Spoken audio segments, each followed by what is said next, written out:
Y'all. All right, y'all. So the first one that I want to go through, and I'm not like no Bravely Default like veteran at all.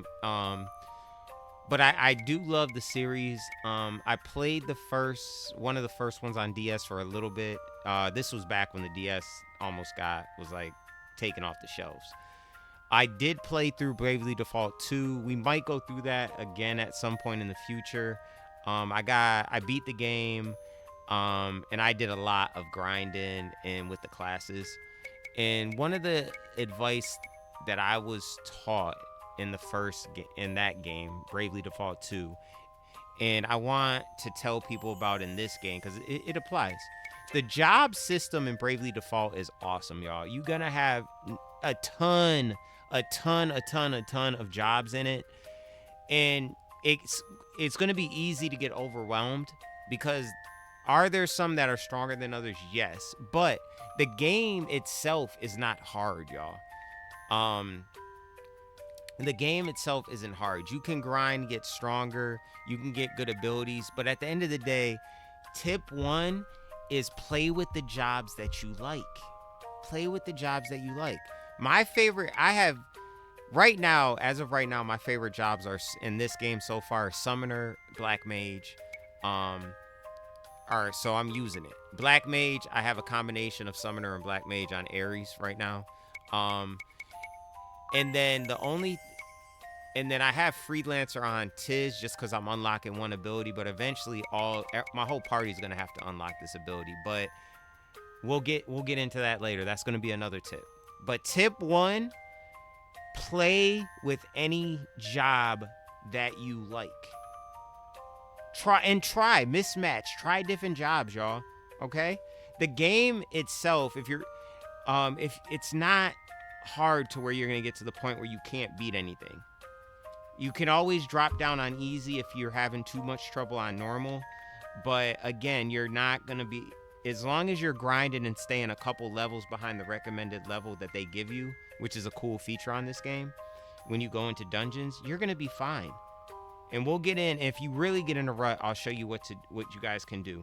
But again, tip one: play with any job that you like and experience with the different jobs. Clip that. Okay, tip two. Tip two. We're gonna get into a few abilities that I really like so far. And some of the jobs I really like. Why was I trying to get my mouse to go on the TV, y'all? I don't know what the heck. All right, but first, if you really get in a rut, y'all, if y'all really, or even before we do that, this is probably the second. This is one of the most important things. So you go over here, you get this pretty early in the game, right here, your village. I'm gonna try to skip through this because I don't want to have any unlimited spoilers in case people are just watching this for the tips. All right, so you're gonna get this pretty early in the game. My recommendation is max these out as soon as possible. All right, max these out as soon as possible. So the most important ones: weapon shop, and I'll show you why in a second. Weapon shop. Let me see. Accessory trader is going to be huge, but armor shop, accessories, and then the most important one here is your combat item shop. So for me, weapon shop and combat item shop, I would focus on. And again, this is so important because this is one of those things where you can literally, I'll show you. So we're going to go trader. You see, it says 15 hours. I'm going to put like, and this increases, the number of people you can use increases over the course of the game and as you unlock more things. But I'm going to just put 2 people on this one for now.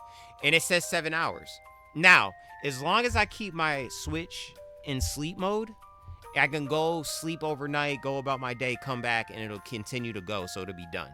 So it's no reason why you shouldn't get these maxed out pretty early on in the game, y'all. And there is kind of a cheese that you can do. I'll show y'all that, but you don't really need to do it, guys. Like, if you kind of playing the game and you're playing it while you're at work, you can have these running while you're at work, y'all. All right. Again, everything maxes out at 11. So we'll do 4 here. We're gonna run this 80. And you'll notice like special moves. So basically the special moves one is when you unlock special moves, you can add different attributes to them. And that's what these are. Right here, your special move parts. Accessories are accessories. Weapons we'll talk about in a second. I'm just going to go through and get these going here.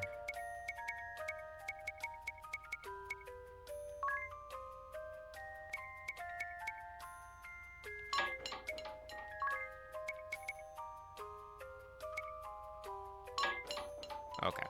So, 2 of the most important ones. All right. Weapons is important. So once you unlock your weapons, you then can buy these weapons from the trader that's always around.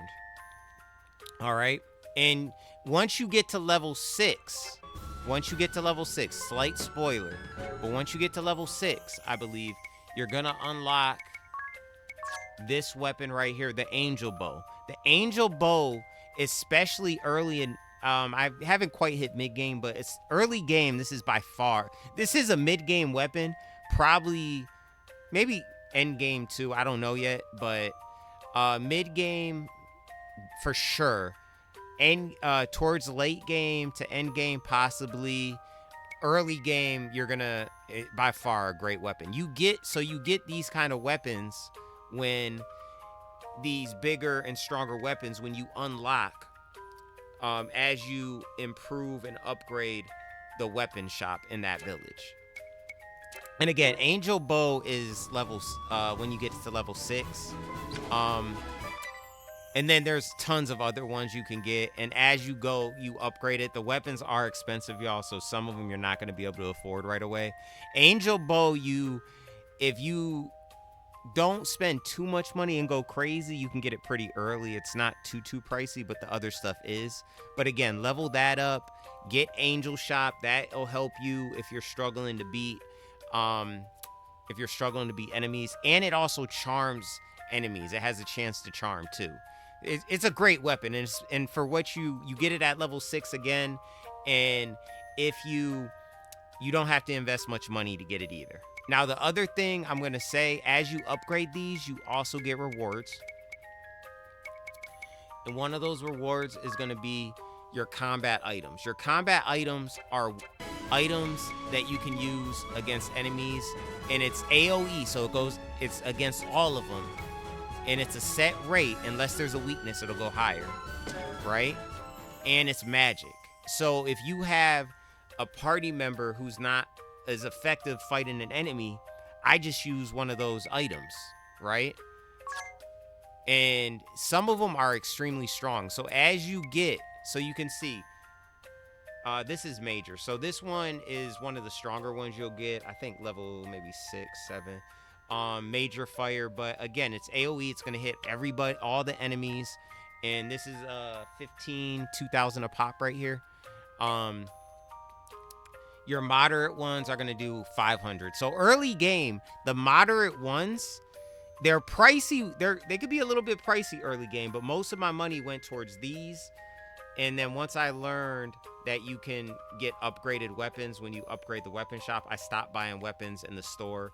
And honestly, guys, you're not going to need to buy weapons in the store. You're going to find stuff out and about.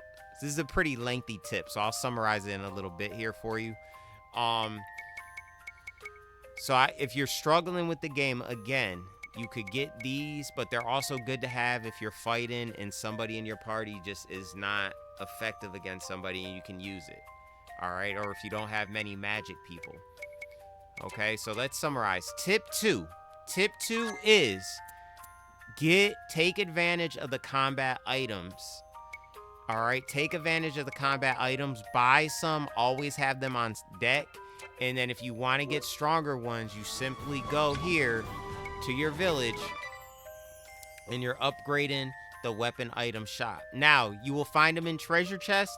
As you upgrade this village, you will get them as rewards.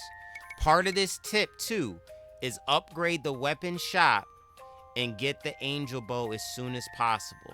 And you also have other weapons. There is also, if you have a monk, which is a good class or job early on, you can unlock the monk's beast knuckles, and it does extra damage on beasts. That is great early on as well. So that is tip 2, y'all. That is tip 2. Give me 1 second, y'all.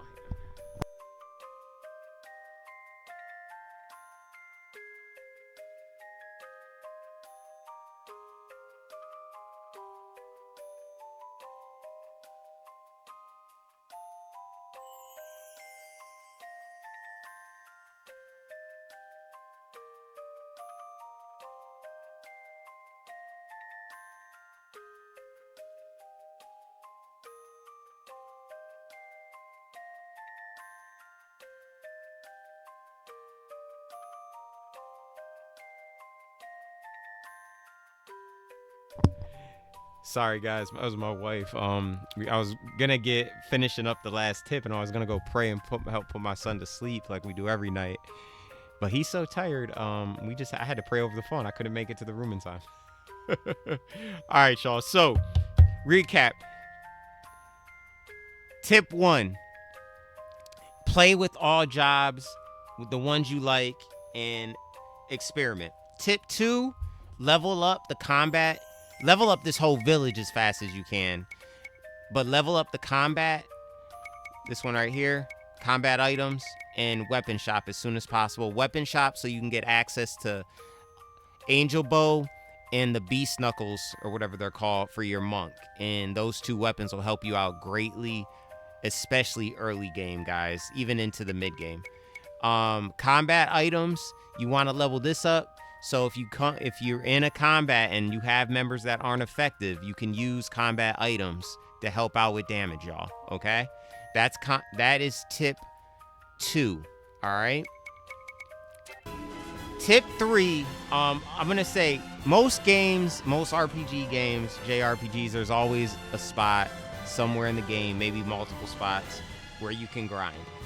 In these games, if it's anything like Bravely Default 2.